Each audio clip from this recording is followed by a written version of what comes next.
Hey YouTube, you know what makes really good pickles?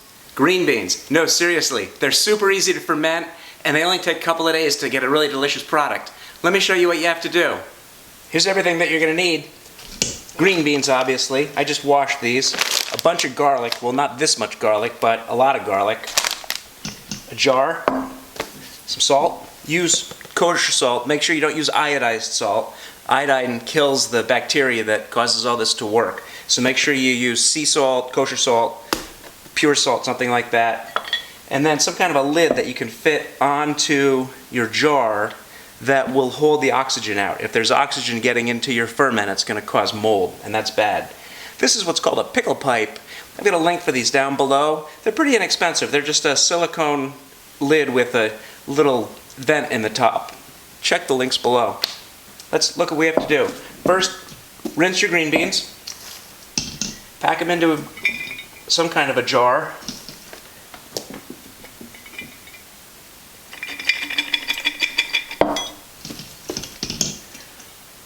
More is more.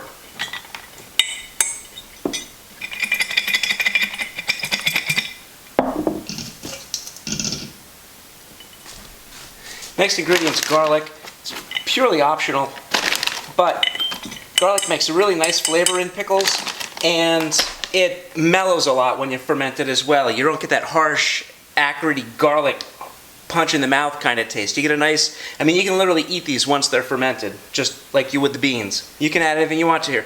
Dill is good in here, some fresh dill fronds, maybe some mustard seeds, anything you like, experiment with it. Next, you're going to want some brine. The brine that I recommend, I'm going to start with 2 quarts of water and 6 tablespoons of salt.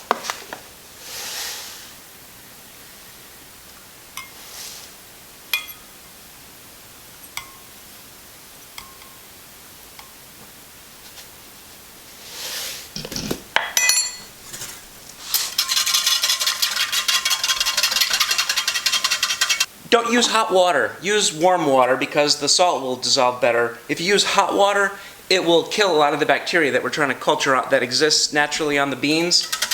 Just nice warm water is fine. I got most of it dissolved.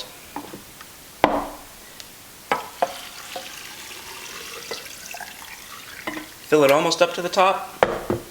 This is a half-pint jelly jar. These work really nice.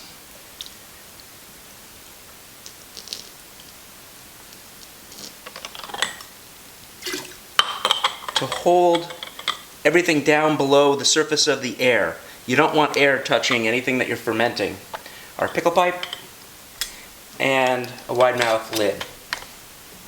And this is ready. Store this at room temperature in a kind of dark place for a couple of days. And you'll notice there'll be some bubbling. You'll notice that your pickle pipe will release the carbon dioxide.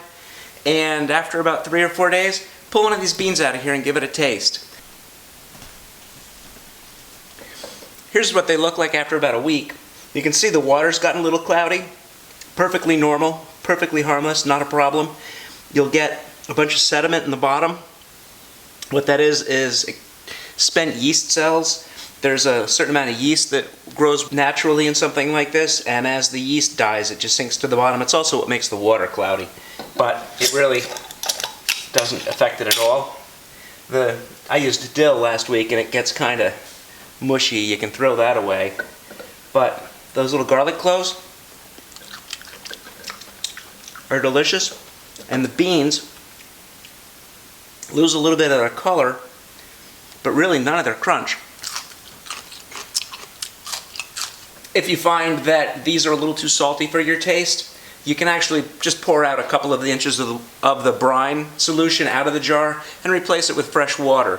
Put it in the refrigerator overnight and let it set, taste it again in the morning, and see if that has adjusted the salt. You really just need the salt to prevent mold from forming while you're fermenting. Once the ferment is complete, there's enough acid in the solution to preserve the beans, and you can keep them in the fridge just fine.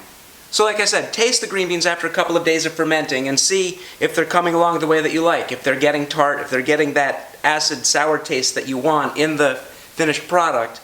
That fermented taste, the sourness, the acid in the solution will increase and increase Once you get it where you want it, stick the whole thing in the fridge. That sort of slows the whole thing down and maintains the sourness of the green beans. Of course, it doesn't stop the fermentation process. That will go on until you basically kill the bacteria or boil the beans or cook them or something. I don't know why you would want to do that. We generally find that we can eat about this many in a week. You saw the jar that I just made was a 2-quart jar. This is a 1-quart jar. If you like them, make lots. If you find that you're not eating them fast enough, make smaller batches and then just keep a batch going. Leave me a comment below and let me know how this project came out for you. And of course, don't forget to subscribe. Thanks for watching.